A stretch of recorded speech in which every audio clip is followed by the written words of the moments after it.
Okay guys, we have less than a week until the launch of Green Monk Blood of the Martyrs on Wednesday, September 26th. In comic books everywhere, September 26th. So you guys are probably sick by now of hearing me talk about Green Monk. Too bad, I'm going to keep talking about it for a while, even after the launch. But I do want to say thank you for you guys for supporting me and putting up with me talking about it so much. I got a lot of stuff I've prepared to say thank you. I'm going to talk about that right now. So the first thing I want to talk about is the countdown to the launch. And so this is going to be like 3, 2, 1. So we're going to do next Monday, next Tuesday, and then the actual launch day. We're going to have some special stuff for every day. So let me tell you about the stuff we've got on this schedule. So 3, on Monday, September 24th, I'm releasing a new tutorial video, and this is a video I've been wanting to prepare for a long time. I think it's going to be really cool. I think you guys are going to like it. The other thing I'm going to be doing is I'm going to be releasing a new Pokemon president. So some of you guys may be familiar with the series I've done of Pokemon as presidents of the United States. If not, I'm going to include a link here so you can see that, but I'm going to be doing a new Pokemon president. So stay tuned for that. 2, Tuesday, September 25th, I am doing a Reddit AMA, and that's going to be on the comic books subreddit. So I believe the time for that is going to be 12 p.m. EDT, that's Eastern time.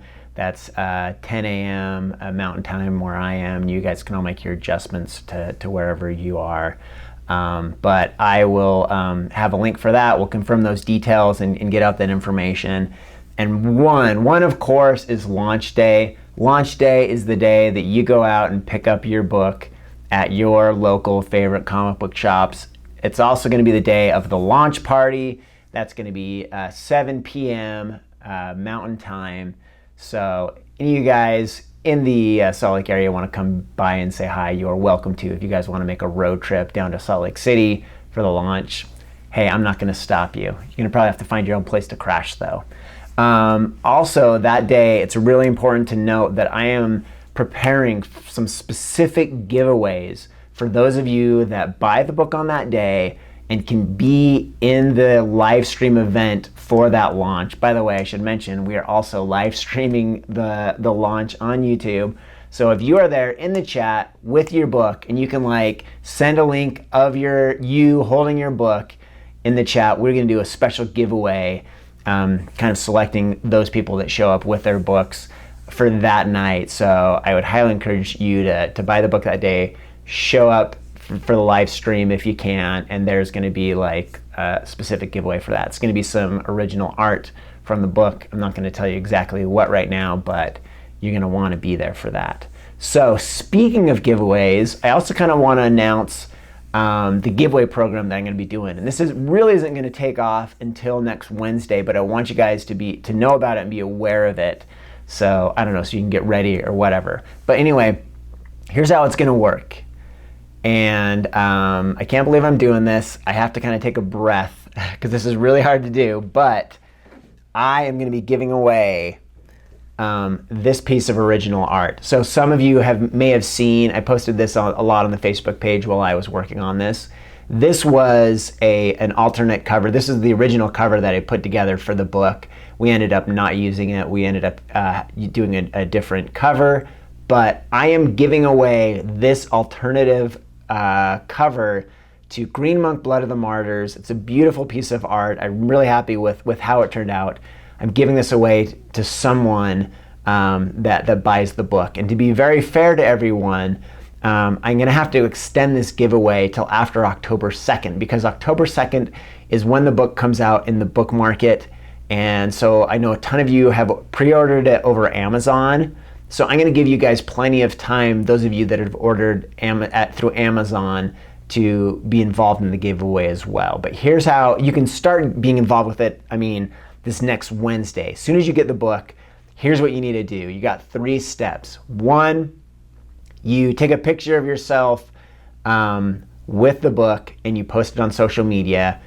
2, include the hashtag Green Monk. And 3, you want to tag a couple of friends. So you want a couple of friends on that post, share it, make them aware of it.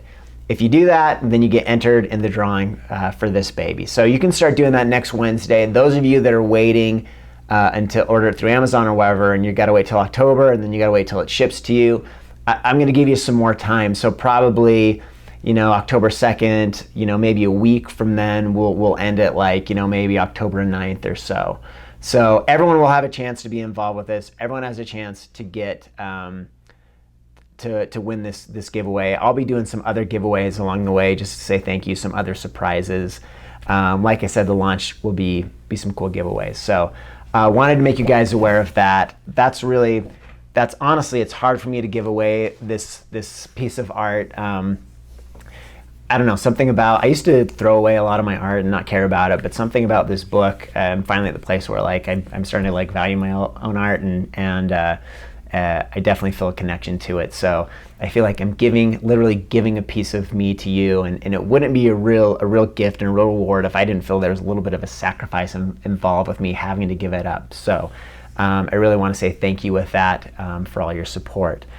All right, so that being said, I've got a little video for you guys today. We're going to be talking a little bit about community, one of my favorite subjects. I'm also going to be demonstrating another one of our Sketchbook Summer challenges we did this summer. So check it out.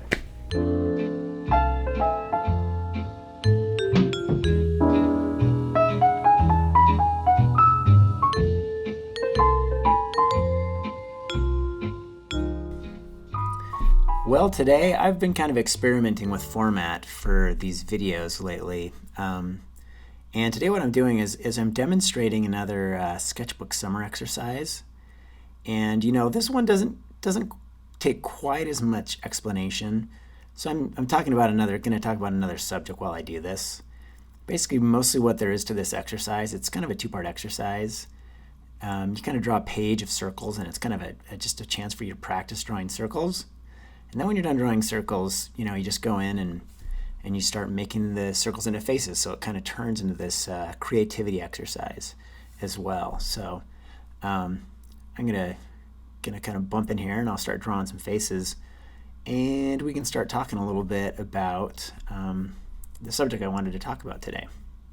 Okay, wait guys, I have one more thing to tell you, and I didn't want to go reshoot everything again just to tell you that, guys, at the end. So with the release of the book, the other thing that I'm doing is I'm going to start doing more events, conventions, signings, and things like that. So I wanted to tell you about what I've got coming up so you can be aware of some of the events I'm going to be at. So next weekend, right after the launch party, right on the heels of the launch party, the next day I am flying out to Baltimore for Baltimore Comic-Con. So if you're on that whole like Baltimore, DC area, and you want to come say hi, I would love to meet some of you people in person. You guys know how much I just harp on the idea of in-person interaction and how important that is for really building community. So any of you out there in that area, please come down and say hi to Baltimore Comic-Con.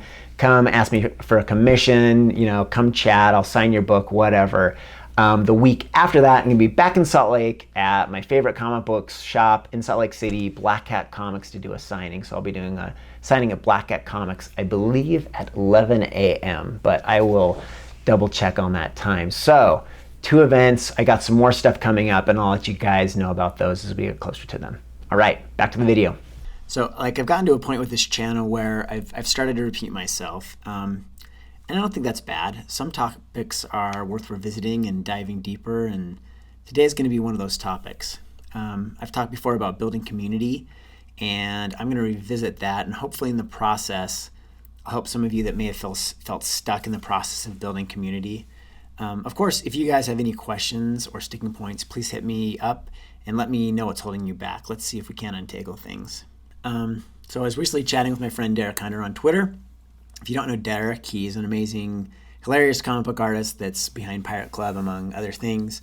He's worked on Adventure Time and DuckTales, and he has a really cool project coming out next year. And I'm not sure how much I can say about it, so I'm just not going to say anything. But if you don't already follow Derek, you totally should.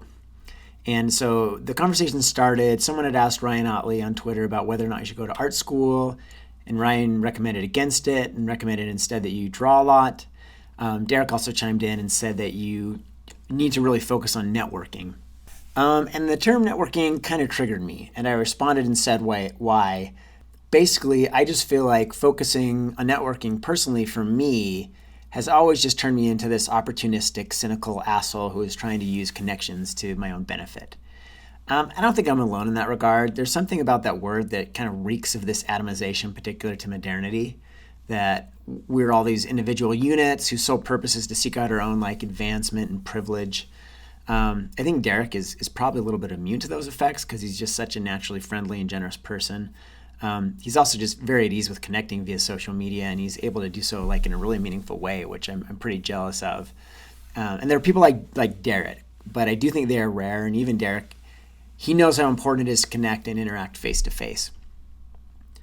That's kind of where our brief conversation led. Even though we didn't really discuss it explicitly, Derek referenced a little community of artists that we've both been member of for years. The group is so unassuming and lacking in pretense that it has the most utilitarian name possible, Draw Night. Draw Night is just a group of artists in Salt Lake City that have been meeting weekly to draw for the last, I don't know how many years. I've been going since 2009, so almost 10 years for me, but it was going on long before that. And it's just been a good group of guys who help each other out, talk about art and everything else. We read and critique each other's work. We refer to work for one another. We've collaborated with each other, and we've just had a really good time. And what Draw Night is hard to describe as networking. The way I can tell is that there are always new people that show up that clearly have opportunistic motivations, that are clearly there to network, and they just, that orientation and attitude just kind of grates on everyone else. Without anyone intentionally trying to, Draw Night became a community. It's been a huge benefit to all of us. We've gotten all of the benefits of, quote unquote networking. I've benefited directly in huge ways. I'm publishing with Image right now, and that's a direct result of Draw Night. But it's more than that. We are all working towards the same big goals, and I feel like if any of us has a success, it's a success for all of us. And Draw Night isn't the only art community I feel a part of. I also have other artists that I've had the honor to work with when I was making souvenirs back at Castle Rock, when I was animating at 8fish, when I was making games at EA or Disney, and even now as I work at the Artist Foundry, aka Averick Art House. So I want to make a recommendation. As you're looking at your own art path as an artist, I want to recommend that you focus more on building community than on networking. So if you want to build community, there are a couple of things to keep in mind. One, your community might already be out there. Maybe it's online, and maybe you're able to do that and find meaning in it. But for most people, you got to find something in real life, something with people that you can talk to face. There is so much more that can be communicated and exchanged in person that it's just harder to do over the computer. But see if you can find a community of artists that is already out there and go be a part of it. Two, you might have to be a pioneer. You might have to be the one that goes out on a limb, finds a place to meet, invites people, and tries to get something going. We need people that have the courage and kind of the guts to start those things. And three, whatever you choose, it's going to take commitment. You got to show up. You got to give of yourself. You have to make it clear how you're of value to the group. Act and create in a way that earns the respect of your peers. Make good work. Do hard things and be generous. And this doesn't mean you can't still kind of network in the sense that just on social media and in all of your interactions, going to conventions, that you just try to be a cool, good, generous person. Try to be an interesting person, because you're still going to build a bunch of connections that way. I have some very meaningful connections that I've built online, that I've built from going to conventions, that I wouldn't necessarily maybe label a community, but they're still extremely important relationships to me. So there's still value in that, of just trying to be a generous, cool, interesting person and not thinking too much about what you can get out of things or how you can exploit things. And sometimes being part of a community means that there are just going to be 2 or 3 of you, but honestly, that's all you really need to have to plant the seeds. There's the old Bible line, where 2 or 3 gather in my name, there I am with them. And I'm sure there's some of you that are atheists or not Christian or whatever, so just the Christian part of it isn't so important. The whole idea is that just by having a couple people getting together, you can create something bigger, more meaningful, and more powerful than yourself. And here's the thing about creating community. It's all upside. Maybe it'll help you with your career, which will be awesome, but at the very least, it's going to make you a healthier, happier person. And I've talked about this before, and it's totally worth repeating, but being part of some sort of community, whether it's volunteer, church, or social, and meeting at least once a month has been statistically shown to have as dramatic an effect on your health as quitting smoking or losing weight. So it's well worth your time. And then there's all these other reasons I can get into how it makes the world better, like how populations with lots of interconnected communities are more resistant to tyranny, which we could absolutely use these days. But, empowered communities are never a bad thing. So, that's a whole other topic. But yeah, as an artist, you got to find community. So I know a lot of you have been working on finding community. Let me know how the process is going. What are you learning? And where are you getting stuck? Let me know in the comments below. Of course, if you have any questions about this particular exercise that I'm working on, it seems pretty simple, but who knows? Maybe there are questions there. Let me know in the comments as well. So please like this video if you liked it. Please subscribe, and we'll talk to you next time.